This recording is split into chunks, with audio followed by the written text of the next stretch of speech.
여러분은 삶이 무엇이라고 생각하십니까? 삶은 예전 그 바퍼 목사로 우리에게 알려져 있던 최일도 목사님이 노숙자들에게 라면을 끓여서 퍼주는 봉사를 할 때였다고 합니다.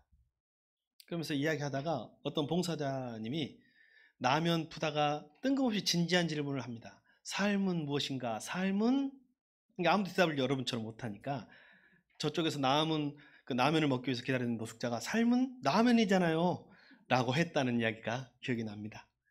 네, 삶은 라면인가요? 삶은 아마 인생이라고 표현할 수 있겠는데 실존주의 철학자 사르트르는 인생은 B와 D 사이에 있는 C이다 라고 말했어요. 그냥 한번 외워봅시다. B와 D 사이에 있는 C. 시작. 여기서 B는 출생을 말합니다. Happy birthday to you 할 때 birth, 출생. 그러면 D는 뭘까요? death, 죽음을 말합니다. 출생과 죽음 사이에 있는 것이 인생이라는 거예요. 근데 그것만 있으면 안 되잖아요. 그죠? 출생과 죽음은 우리 마음대로 할 수 없죠. 우리 생각대로 안 되고 우리 생각대로 우리 마음대로 안 되는 거예요. 내가 태어나기 위해서 태어나고 싶어 태어난 사람이 어디 있어요? 내가 죽는 날 알고 죽는 것을 계획하고 죽는 사람이 어디 있어요? 우리가 아무도 출생과 죽음은 마음대로 못해요. 그냥 그 사이에는 뭐가 있다고? C가 있다고요. C는 뭘까요? 초이스, 선택입니다. 그것은 우리 마음대로 할 수 있어요. 우리가 선택할 수 있어요. 출생과 죽음은 우리 마음대로 되는 것이 아니에요. 그러나 그 사이에 출생과 죽음 사이에서 일어나는 일들, 그 시. 그래서 인생은 뭐다고요? 삶은 라면이 아니라 인생은 B와 D 사이에 있는 초이스이다라는 거예요. 출생과 죽음 사이에 있는 선택이다라는 거예요. 근데 선택이 중요해요, 안 중요해요? 왜 중요할까요? 중요한 만큼 어렵습니다. 여러분 어떤 것을 선택할 때 되게 어렵죠? 왜 사람이 선택할 때 어려운 마음을 가질까요? 그게 심리학에서는 양가 감정 때문이라고 해요. 양쪽 다 가치가 있거든요. 이 가치가 있는 두 가지 중에 두 가지 다 가지고 싶은 마음이 있는 거예요. 여러분 음식점 가서 무엇을 먹을까 고민할 때 있어요, 없어요? 이것도 먹고 싶고 저것도 먹고 싶을 때 있어요, 없어요? 예, 그때 어떻게 하시나요? 네? 다 주세요? 배가 불러 다 못 먹잖아요. 예, 남자들은 별로 그 고민을 안 하는데 남자들은 자기가 먹을 메뉴 하나를 시키는 걸 좋아합니다만 제가 여성들을 보면 이거 시켜서 같이 먹자고 해요. 그래서 남편한테 꼭 강요합니다. 당신 이거 먹어, 나 이거 먹을게 해가지고 결국 자기가 원하는 것을 다 챙기는 경우도 있죠. 이 양가 감정, 물건을 살 때 여러분 비싼 것이 좋아요, 싼 것이 좋아요? 비싸서 좋은 것은 비싸서 좋고 싸서 좋은 건 또 싸서 좋잖아요. 그죠? 어떤 것은 그래서 우리는 고민하는 거예요. 비싼 거 살까? 싼 거 살까? 고민하는 거예요. 그래서 그 중간 어중간한 선택이 뭐예요? 가성비라는 말이 요즘에 유행이죠. 그래서 저도 나름대로 가성비를 고려해서 살려고 노력을 합니다만 그래도 어쩔 때는 고민이 됩니다. 여러분 사람을 선택할 때도 여러분 돈 많은데 좀 못된 사람이 있고 돈은 좀 없지만 좋은 사람이 있어요. 어떤 사람을 선택하실래요? 네, 조용해지네. 둘 다 합쳐놓으면 참 얼마나 좋겠어요. 그런데 그때도 우리 고민하는 거예요. 왜? 양가 감정이라는 것이 우리 있기 때문이에요. 근데 그 양가 감정을 다른 말로 모순 감정이라 할 수 있어요. 서로 모순되잖아요. 뭐 돈이 많고 사람이 좋고 사람은 좋은데 돈이 없고 둘 다 취할 수 없는 것이거든요. 그런데 선택이 왜 중요하냐면 선택이 중요한 이유를 말씀드리겠습니다. 선택하기 전까지는 누가 주도권을 가지고 있어요? 내가 가지고 있어요. 선택하는 건 누구예요? 나예요. 하나님은 우리에게 자유를 주시고 자유의지를 주셨어요. 그래서 선택하게 하세요. 근데 선택이 왜 중요하냐면 내가 하나를 선택한 순간 그 다음부터 내가 그것에 매이게 됩니다. 범죄를 할지 안 할지 선택은 누가 해요? 내가 합니다. 근데 만약 범죄를 해버렸어요. 그 다음부터는 그 죄가 나를 끌고 갑니다. 내 인생을 끌고 가는 거예요. 사랑의 책임이 누가 있어? 내가 누구를 선택할지, 돈 많은 사람을 선택할지, 사람 좋은 사람을 선택할지 누가 결정해요? 내가 선택해요. 그러나 선택한 그 순간에, 그때부터는 무엇이 나를 끌고 가냐면 내 그 선택이, 그 사람이, 그 사람에게 내가 매이게 돼. 자식을 낳을지 안 낳을지 누가 선택해요? 결국 부모가 선택하죠. 내가 선택하죠. 근데 낳는 순간부터는 내가 결정해요, 안 해요? 내가 그 상황 속에 내 자녀에게 매이게 돼. 그래서 선택이 중요한 거예요. 그래서 인생은 뭐와 뭐 사이에 무엇이다? B와 D 사이에 C, 초이스, 선택이다 라는 거예요. 선택은 신중해야 합니다. 중요해야 됩니다. 근데 우리가 계속 실패하는 이유, 우리의 선택이 실패하는 이유는 뭐냐면 우리는 급한 대로 선택을 해요. 급한 불부터 끄는 거예요. 급한 불부터 끄는 것은 당장의 문제만 해결해요. 근데 하나님의 사람들은 성경에 중요한 것을 선택해요. 중요한 것을 선택하면 그것이 마스터키가 돼가지고 그 다음 원리적으로 인생의 원리가 해결되는 것을 봅니다. 오늘 한 무리의 사람을 소개하겠습니다. 이 사람들의 인생을 오늘 저는 사이의 인생이라고 표현해 봅니다. 어떤 인생이요? 사이에 있는 인생이에요. 사이에 있는 인생. 자, 성경을 먼저 한번 보여주시기 바랍니다. 누가복음 17장 11절 같이 한번 읽어봅시다. 시작.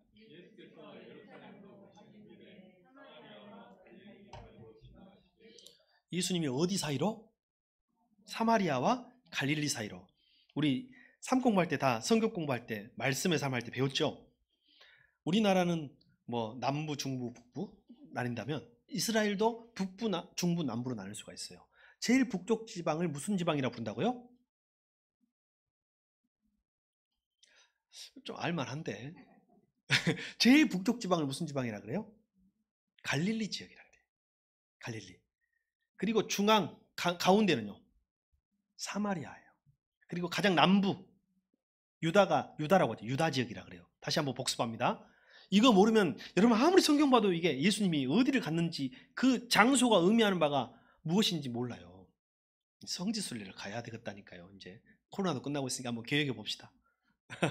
예, 자 봅니다. 다시요. 북쪽 지역은 무슨 지역? 갈릴리 지역. 중부 지역은요? 사마리아 지역. 남부 지역은 유다 지역이요. 예루살렘이 있어요. 예수님의 출신은 어디예요? 갈릴리예요, 유다예요? 갈릴리 출신이에요. 무시받아서 촌사람이라고 이 도시에서. 자, 갑니다. 예수님이 어디 사이로 지나가셨다고요? 그렇죠. 어디로 이제 머릿속으로 그려지죠. 갈릴리와 사마리아 사이로 지나가셨어. 여기는 갈릴리예요, 사마리아예요. 그 사이는 갈릴리도 아니고 사마리아도 아니에요. 거기에 사는 사람들이 있었어요. 왜 거기 살았을까요? 다 사연이 있어요. 사이에 사는 사람들은 다 사연이 있어. 반지하에서 사람이 죽었다고 하니까 왜 반지하에 살아? 살지 말지. 그 살 때요? 속도 모르는 소리라고. 거기 사는 데는 다 이유가 있어. 사정을 모르니까 하는 소리예요. 옛날 아버지 할아버지 시대에는 먹을 게 없었다. 그러니까 굶었다 그러니까 왜 라면 끓여 먹지 할아버지? 속도 모르는 소리라고 했어. 사마리아와 갈릴리 사이에 사는 사람들은 사연이 있는 사람들이에요. 여기에도 저기에도 못 사는 사람, 못 끼는 사람들. 거기에 세상으로부터 추방당하고 격리된 사람들이 사는 마을이 있어요. 우리나라 애양원이나 소록도 같은 곳이에요. 나병 환자들, 한센병 환자들이 거기서 촌락을 이루고 살고 있는 거예요. 그들은 왜 사이에 살고 있을까요? 여러분 갈릴리는 유대인들이 사는 땅이에요. 유다도 유대인들이 사는 땅인데 사마리아는 사마리아인들이 사는 땅이에요. 공통 조상을 가지고 있으나 혼혈인들이 살고 있어가지고 유대인들이 이방인보다 더 경멸하는 이방인들의 땅이 사마리아 땅입니다. 다시 말하면 갈릴리아와 사마리아의 경계는요, 유대인과 이방인의 경계라고도 할 수가 있겠어요. 그들은 어찌 보면 갈릴리 유다인처럼 보이지만 어찌 보면 갈릴리 아닌 사마리아인 이방인처럼 보이는 사람들이에요. 우리랑 비슷하네요. 우리도 교회에 오면 성도처럼 살지만 세상에 나가서 세상 사람처럼 살아요, 안 살아요?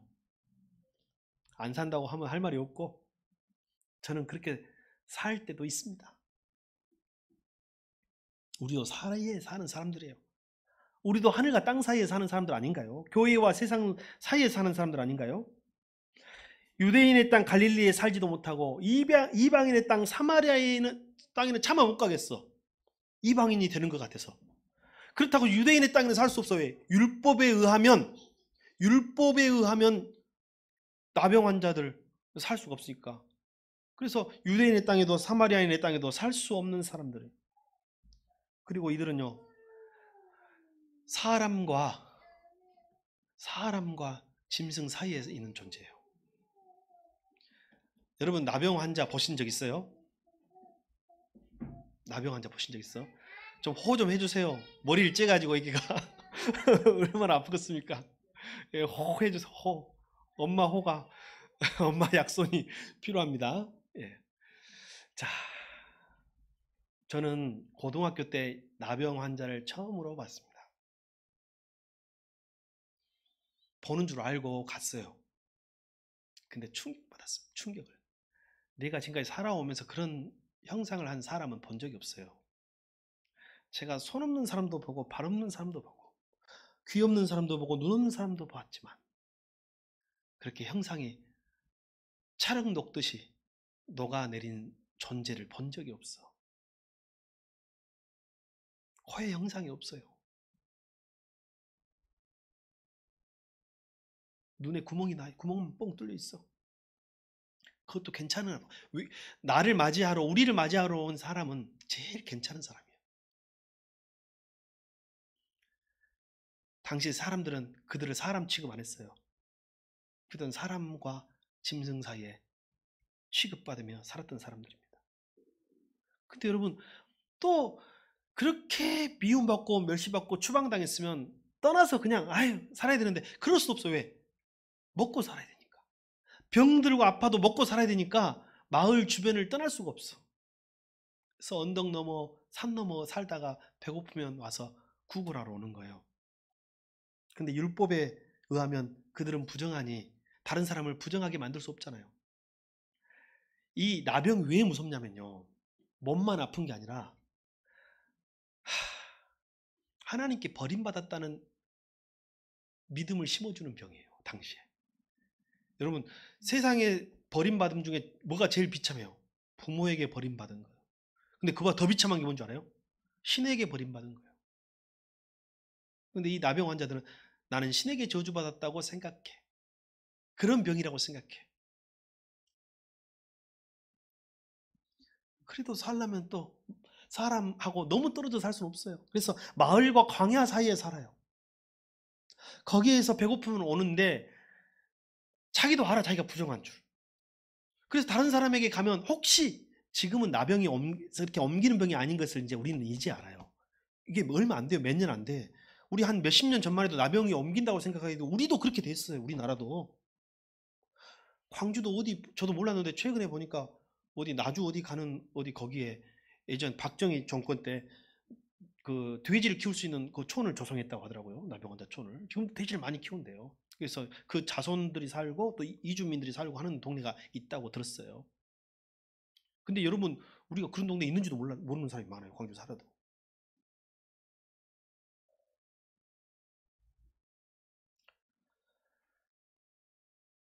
가족에게도 버림받는 병, 스스로를 버리는 병, 하나님에게도 버림받는 병이 바로 나병이었어요. 한센병. 사람도 짐승도 아닌 삶. 그래서 그들은 마을에 들어갈 때는 스스로 소리쳐요. 부정하다, 부정하다. 성경에 직역을 하면 그렇게 돼 있어요. 부정하다.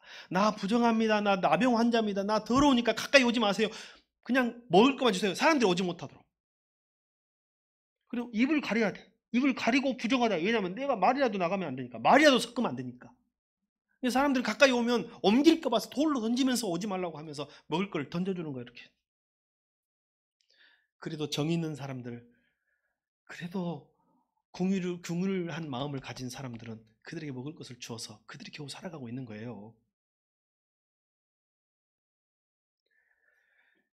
사이에 사는 존재가 나병 환자만 있는 것이 아니라 생각해 보니 저와 여러분도 사이에 사는 인생 아닌가요? 하나님 나라와 세상 사이에 사는 인생.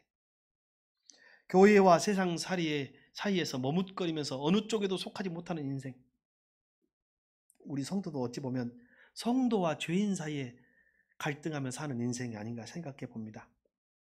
오늘 본문은 사이의 인생이 어떤 선택을 통해서 어떻게 고침받고 어떻게 구원받고 하나님의 자녀가 되어가는지 그 여정을 한번 살펴보도록 하겠습니다. 자, 먼저 첫 번째로 우리가 아까 봤지만 우리 인생은 어떤 인생이라고요? 사이에 있는 인생이고 영적으로는 우리 모두 나병 환자와 같은 인생이라는 사실을 기억합니다. 자, 그들은 어떻게 했는가? 13절 한번 보여주십시오. 13절. 자, 같이 한번 읽어주세요. 시작.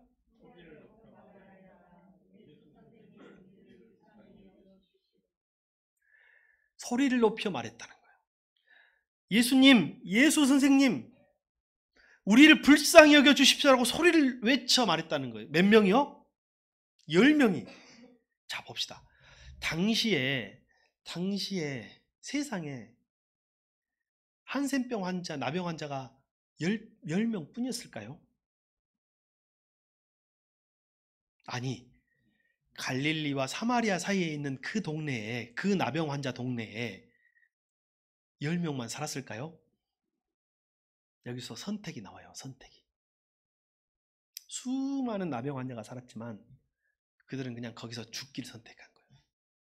이렇게 살다가 끝내기를 선택한 거예요. 나을 수 없는 병이라고 이것을 이렇게 포기하고 사는 거예요. 아니면 나을 수 있어도 낫지 않겠다고 스스로 그냥 자포자기하고 사는 거예요. 그러나 이 10명은 무엇을 선택하냐면 예수님께 나아가기로 선택합니다. 예수님을 만나기로 선택합니다. 오늘 여러분은 적어도 10명의 나병 환자 같은 선택을 하신 거예요. 우리가 참 안 믿으려면 안 믿을 이유가 세상에 많죠. 교회에 못 다니려면 못 다닐 이유가 세상에 많죠. 오늘 예배 자리로 못 나오는 분들 이유가 얼마나 많아요. 그러나 여러분 오늘 왔잖아요. 그리고 오늘 그냥 나가서 여러 가지 기회가 있지만 그래도 오늘 방송으로 예배 드리잖아요. 오늘. 그래도 내가 방송으로라도 화면으로라도 하나님 앞에 서기 위해서 노력하잖아요. 여러분이 한 선택이 그거예요. 나병 환자들이 10명의 나병 환자가 한 선택이 뭐냐면 그냥 그곳에서 그렇게 살지 않고 그렇게 살다가 죽지 않고 내 인생은 출생과 죽음밖에 없다. 씨는 없다라고 생각하는 사람들이 아니라 그래도 나는 선택할 수 있다. 하나님을 선택하겠다. 예수님을 선택하겠다. 예배를 선택하겠다. 하나님의 방법을 선택하겠다 하고 찾아온 사람들이 몇 명이라고요? 그 중에 10명. 여러분에게 그와 같은 복이 있어서 감사합니다. 근데 그들이 그 나온 표징이 뭐냐면 나온 증거가 뭐냐면 소리 높여 말했다는 거예요. 기도했다는 말입니다. 저 말은. 기도했다는 말이에요. 여러분 나오기까지만 하지 말고 오늘 마음속 깊은 곳에 기도하는 여러분이 되기를 바랍니다. 소리 높여 주님께 부르짖는 여러분이 되시길 바랍니다. 저들은요 부르짖을 수밖에 없었어요. 왜? 사람과 가까이 하면 안 되니까. 가까이 가면 욕먹고 돌 맞아요. 그렇게 갈 수가 없으니까 저 멀리 마을 입구에서 예수님을 보면서 소리칠 수밖에 없어. 예수님! 예수님! 예수님이시여! 예수 선생님! 나를 좀 살려주세요. 나를 좀 불쌍히 여겨주세요. 여러분 이게 주님께 나오는 사람의 첫 번째 자세예요. 여러분 오늘 목소리와 마음으로 부르짖어 예수님을 찾는 여러분이 되시기를 바랍니다. 그것이 우리의 선택이에요. 근데 여러분이 여기까지 왔는데 이제 선택을 하는 거예요. 부르짖겠다, 안 하겠다. 듣겠다, 안 듣겠다. 아니면 나는 잠을 자겠다, 선택하는 거예요. 그 선택하는 데까지는 여러분의 자유지만 선택한 순간 그 선택이 저와 여러분을 이끌어가는 줄 믿습니다. 선한 일이 우리를 이끌어가기를 소망합니다. 우리의 선택이 선한 선택이 되기를 바랍니다.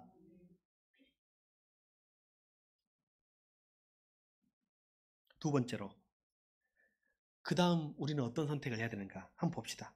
15절. 다음 절이요. 시작. 그런데 그들 가운데 한 사람은 자기의 병이 나은 것을 보고 큰 소리로 하나님께 영광을 돌리면서 되돌아갔다. 수많은 나병 환자 중에 10명은 주님을 찾아서 부르짖기로, 소리내서 기도하기로, 요청하고 간구하기로 결정한 사람들이에요. 그래서 주님이 그들에게 은혜를 베풉니다. 왜? 그들의 선택이 그들을 이끌어가는 거예요. 그들의 선택이 그들을 변화시키는 거예요. 그래서 그들에게 제사장에게 가서 보여라 라고 말을 해요. 근데 이들이 믿음이 전혀 없는 게 아니에요. 예수님이 제사장에게 가서 보여라 할 때는 병이 있어요, 나았어요? 있었어요. 아직 병이 낫지 않고 병이 있는 상태인데 그때 제사장에게 가서 보이라는 거예요. 그 의미가 무엇이냐면, 이미 우리는 여러 차례 설교를 했기 때문에 알 거예요. 당시 유대 사회에서 제사장의 역할이 상당히 커요. 범위가 넓습니다. 전염병을 판정하고 판단하는 사람이 누굴까요? 제사장이에요. 그래서 그것이 격리가 필요하거나 추방이 필요하면 그것을 또 결정하는 사람이 누구예요? 우리나라 같으면 보건소 같은 역할도 제사장이 감당했어요. 당시에 나병은 전염된다고 생각했어요. 그래서 무서운 전염병이고 저주받은 병이라 해가지고 제사장이 판정받으면 집과 가족과 친족으로부터 추방당하고 쫓겨나는 거예요. 근데 만약에 개 중에 잘못 판정했던지 어쩌다가 나사버렸어? 그러면 다시 어떻게 와야 돼요? 다시 집으로 가려면 누구에게 다시 가야 돼? 제사장에게 가야 해요. 제사장에게 가서 그것을 검증받고 병이 나았음을 확인받으면 제사장이 나았다고 확인을 해줘. 그러면 우리 무슨 코로나19 확인서처럼 받으면 집으로 갈 수 있는 거예요. 예수님이 제사장에게 가서 내 몸을 보이라고 말한 것은 무슨 뜻인지 그들은 알았을까요? 몰랐을까요? 알았죠. 근데 그들은 이미 믿음으로 출발한 거예요. 믿음이 있어요, 없어요? 믿음이 있다니까. 10명이 믿음이 있었어요. 오히려 믿음이 우리가 더 없어요. 믿음을 가지고 그들은 가는 도중에 서로 얼굴을 보니 병이 나았는 거예요. 너무너무 기뻐가지고 발걸음이 더 빨라져. 빨리 가고 싶어. 그래서 제사장에 더 빨리 뛰어가. 집에 빨리 가고 싶으니까. 근데 그 중에 한 명이 병이 나은 것을 보고 누구 생각이 나요?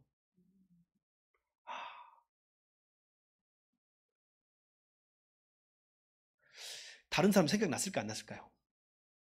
안 나진 않았을 거예요. 다른 사람들도 예수님이 고쳐주셨기 때문에 예수님께 감사해야 된다는 생각이 났을까 안 났을까요? 근데 똥 누러 갈 때하고 나올 때 마음이 달라진다고. 예수님 찾아갈 때는 예수님밖에 안 보이다가 병이 나으니까 예수님이 안 보여요. 어떻게 됐어요?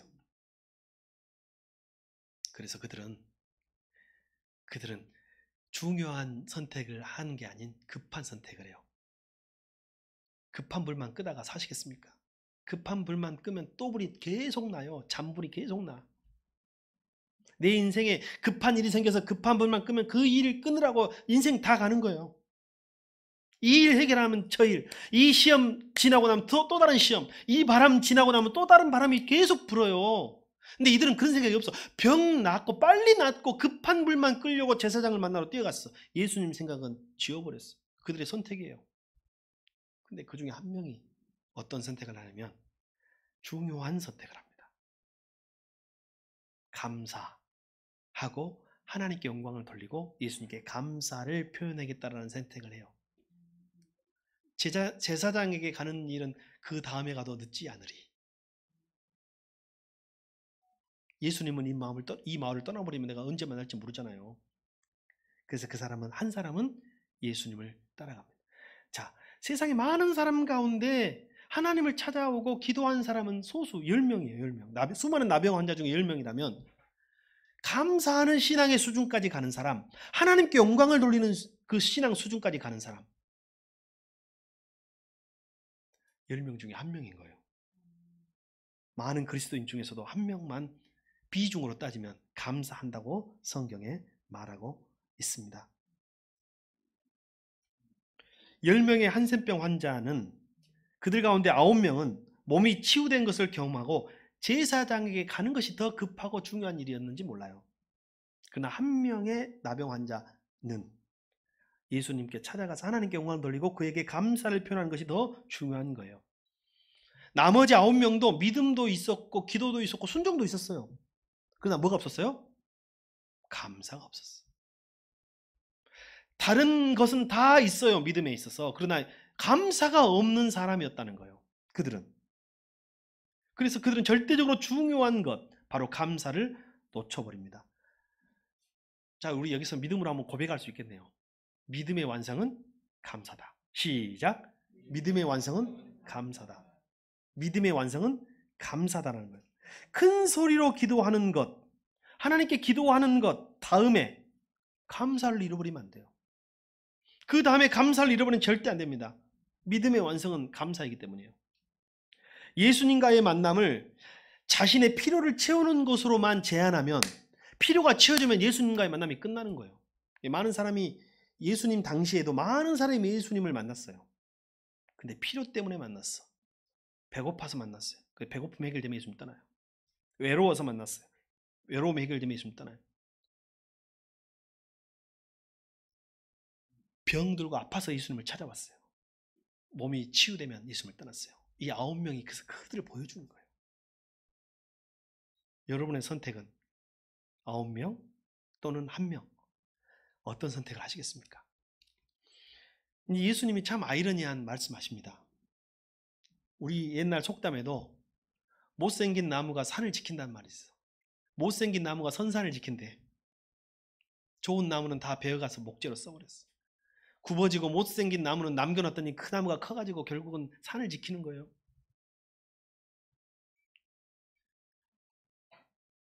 열 명의 나병 환자 중에 9명이 유대인 출신이었던 것 같아요. 한 사람만 사마리아 사람이었어. 근데 감사하여 예수님을 찾아오고 하나님께 영광을 돌린 사람은 누구였어요? 사마리아. 제가 지금까지 신앙생활을 하면서 유년 시절, 청소년 시절, 청년 시절, 지금까지 또 목회 사역하면서 지금까지 살아오고 보니까 교회를 지킨 사람은 똑똑하고 잘난 사람이 아니더라고요. 하나님의 나라를 지키는 사람은 똑똑하고 잘난 사람이 아니에요. 중요한 가치를 지키는 사람들은 똑똑하고 잘난 사람들이 아닙니다. 유대인같이 성별의식을 가진 사람들이 아니에요. 오늘 주님은 그 한 사람에게 무엇을 선물하시냐면 영생과 구원을 선물하십니다. 말씀을 한번 보여주십시오. 19절 시작. 그런 다음에 그에게 말씀하셨다. 일어나서 가거라. 내 믿음이 너를 구원하였다. 그 앞에 9명에게는 주님이 구원에 대해서는 이런 방구도 안 했어. 언급이 없었어요. 그들은 그냥 병 낫기 위해서 왔을 뿐이고 병 나았으니까 돌아간 것 뿐이에요. 여러분, 요즘은 불치의 병 없다고 하지만 암이라는 병은 상당히 어려운 병이잖아요. 근데 암 완치라는 말도 있잖아, 우리 주변에. 그럼 암 완치라는 말은 어떤 의미인 줄 아세요? 그럼 암 고침 받으면 90살, 100살까지 사는 걸까요? 암 완치라는 것이? 의학적으로 암 수술을 하고 5년 생존하면 그것을 완치로 친다는 거예요. 그리고 5년 후에 다시 암이 걸리면 그것은 완치된 거로 보는 거예요. 다른 약병으로 죽어도. 그러니까 암이라는 게 정말 무서운 병이라는 거예요. 여러분, 병이라는 것이요, 완치가 없어요. 세상의 모든 병은 완치가 없습니다. 연장이에요. 생명 연장. 이 사람들이 나병 고쳤다고 모든 병이 다 끝난 게 아니에요. 그냥 잠시 생명 연장받은 거예요. 생명을 연장받은 거예요. 진짜 핵심과 중요한 거 뭐냐면 모든 병이 완치는요, 구원이에요. 구원. 인생의 모든 죽음의 해결. 여러분, 모든 질병과 병의 마지막이 뭔지 아세요? 죽음 아닙니까? 그 죽음을 고치시고 구원하시는 것이 마지막 완치인 거예요. 최종 완치. 근데 그것은 누구에게 줘요? 하나님께 영광을 돌리며 예수님께 감사하는 자에게 주어진 줄 믿습니다. 자신이 필요로 하는 때에 원하는 방식으로 믿는 믿음. 예수님의 능력은 믿지만 신앙과 인격의 교제의 대상으로는, 관계의 성숙으로는 나아가지 못하는 믿음. 이것이 그 9배의 믿음이에요. 그리고 오늘날 많은 성도들의 믿음이에요. 예수님은 이방인 외에는 하나님께 영광을 돌리러 온 자가 없었단 말이냐? 이렇게 물으시며 믿음의 길에 서 있는 우리들이 주님께 돌아와 영광과 감사를 돌리기를 원하시는 줄 믿습니다. 병 나음보다도 예수님께 더 관심을 두고 문제보다도 감사로 영광을 돌리는 자에게 내 믿음이 너를 구원하였다라고 주님은 선언하십니다. 구원은 질병의 치유보다 더 넓고 큰 의미로 고통에서 벗어나는 것을 뜻합니다. 예수님의 능력을 힘입어서 한센병, 나병에서 고침받은 자는 더 깊은 예수님과의 관계로 나올 때 전인적인 구원을 받을 수 있어요. 구원이 여러 가지가 있는데 몸만 구원받을 수 있잖아요. 영혼까지 구원받아야 되잖아요. 그리고 나병 환자들은 사회적 관계까지 구원을 받아요. 예수님이 이들에게 고친 건 뭐냐면요, 먼저 이들의 몸, 나병이라는 병, 몸의 병, 그리고 이들의 마음의 병, 뭐예요? 사회와 가정으로 버림받았으니 그것을 복원시켜주는 거잖아요. 그리고 마지막 영혼의 구원. 이것이 우리가 받아야 할 모든 구원, 전인 구원의 총체, 실체입니다. 필요에 따라서 필요에만 따르는 신앙은 필요가 없어지면 예수님도 없어집니다. 병 고침의 감사, 그 이상의 감사는 구원에 대한 감사예요. 이는 우리의 확증이고 제사장에게 보이는 것보다 더 시급히 우리가 해야 될 것은 감사의 신앙인 줄 믿습니다. 예수님을 찬양하고 그분께 감사하고 그분의 발 앞에 엎드려 하나님께 영광을 돌리는 것이 바로 오늘 우리가 한 사람의 감사하는 예배자가 되는 것입니다. 우리에게는 잘 알려져 있는 유명한 기독교 변증가 C.S. 루이스, 그의 책 고통의 문제라는 책에 제가 이거 자주 소개했는데 여러분 또 한번 소개하겠습니다. 너무 인생의 통찰력을 주는 말씀이에요. 하나님은 우리가 평안할 때 속삭이며 말씀하시지만 우리가 고통 중에 있을 때는 소리치시는데 그것은 귀먹은 세상에 메가폰으로 소리치시는 것이다. 이 말이 무슨 말이냐면요, 우리가 당하는 고통은 하나님의 메가폰이란 뜻입니다. 하나님이 우리가 고통스러울 때는 하나님이 안 보이잖아요. 하나님 그래서 고통을 통해서 하나님의 소리를 들려주는 거예요. 외치는 거예요. 우리는 절박한 문제나 환란이 닥칠 때 큰 소리로 하나님께 외칩니다. 하나님 나를 불쌍히 여겨주십시오. 나를 살려주십시오. 하나님 나를 고쳐주십시오라고 우리는 크게 부르짖습니다. 근데 그때 하나님이 내가 고통당하고 주님께 부르짖을 때 하나님도 동시에 우리에게 소리치고 있다는 걸 알아야 돼요. 너는 나에게 영광을 돌리고 감사하는 사람이 되어라 라고 크게 외치는 거예요.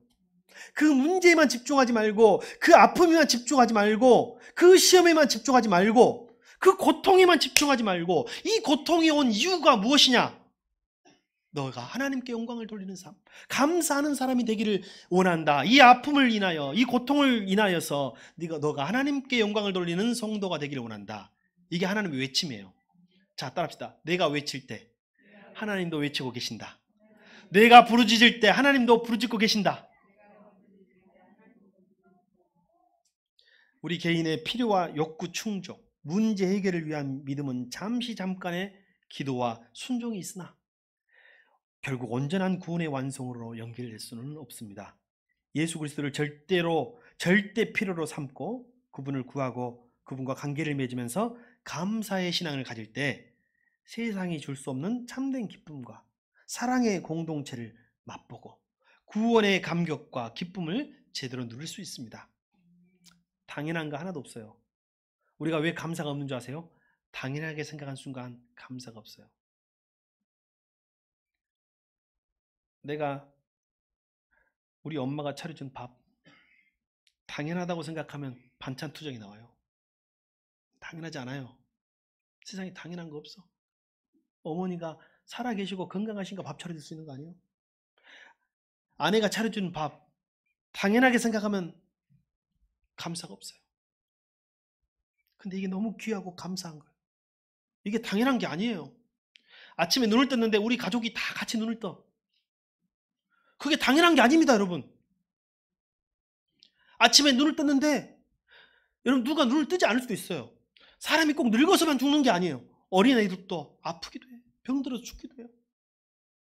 근데 아침에 눈을 떴는데 우리 자녀들이 엄마, 아빠 하면서 달려와서 안기고 환대해주면, 인사해주면 그것이 얼마나 감사한 것입니까? 그게 당연한 게 아니라니까요. 당연하게 생각한 순간 감사가 사라지는 거예요. 부모님이 좀 싫고 마음에 안 들 때 있죠. 우리 아이들이 요즘 입에 달고 다니는 게 아빠는 꼰대야. 나는 그 소리도 좋아. 꼰대 아빠 노릇을 할 수 있는 것도 좋아. 그 노릇을 할 수 없는 경우도 있어요.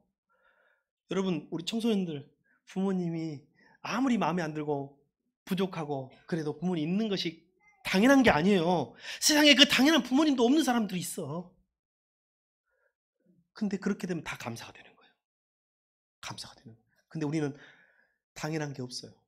세상에 당연한 건 하나도 없습니다. 이 자리에 앉아 있는 것이 당연하지 않아요. 못 올 수도 있어.